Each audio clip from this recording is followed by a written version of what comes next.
Hi, this is Hank Hanegraaff, president of the Christian Research Institute and host of the Bible Answer Man broadcast with another Hank Unplugged short.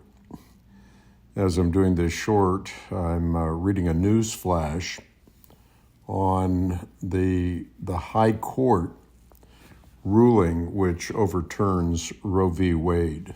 I just looked at a couple of news reports, and it is stunning to see some of the reactions. Calla Hales at the Preferred Women's Health Center said in part, "Let all this rage radicalize you." The rage against the Supreme Court decision, which of course we've seen carried out in front of the homes of justices of the Supreme Court. And in the midst of all of this, we have to remember, particularly in North Carolina, that abortion remains legal. The hysteria in wake of the possibility that the High Court ruling could stop the painful killing of innocent human beings at just 65 million over 50 years is palpable. This hysteria over what Mother Teresa once said was a scourge, she's talking about Roe v. Wade, that deformed a great nation. You hear people now in the streets shouting about women's rights and reproductive freedom and bodily autonomy and the right to choose, but choose what? Choose to thwart the dignity and worth of preborn children, to exacerbate inequality, to perpetuate racial division. I mean, it's well known that disproportionate numbers of Black and Hispanics are being exterminated via abortion. So they're upset that we may not have the opportunity to continue corrupting our medical system. Nothing in our Constitution has ever promoted lethal violence in the wombs of mothers.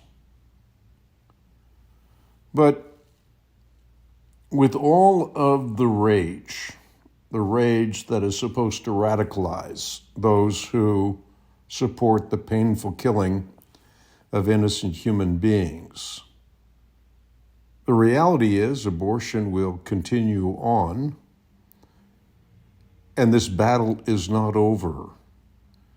And particularly as those who value human beings made in the imago Dei, in the image and the likeness of God, have to continue to fight this battle, not with the kind of radicalization and rhetoric of pro-abortion advocates, but rather with reason, with respect, and with the continuous propagation of truth, the truth that every single human being has worth. I'm thinking about one of my grandchildren born with a club foot, which has been completely rectified, but there are places in the world right now where people can choose to abort a child if they see, whoa, this child is going to have a club foot, or this child has Down syndrome. All of that is evidence that we have devalued human life. I couldn't imagine life without the grandchild that I just mentioned, who is precocious and bright, and even though he is very, very tiny, can tell me the colors of his M&Ms in both Spanish as well as English.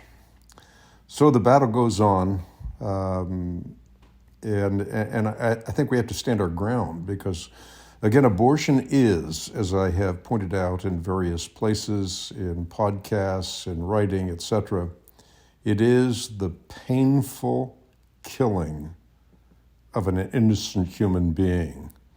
One abortion doctor who gave up the practice talks about how, and I just read this, I think a day or so ago, talks about how as he was performing an abortion, he was pulling out the arm of the baby that he was aborting, and he was looking at that arm as he had just pulled it out of the womb, and he had an epiphany of sorts.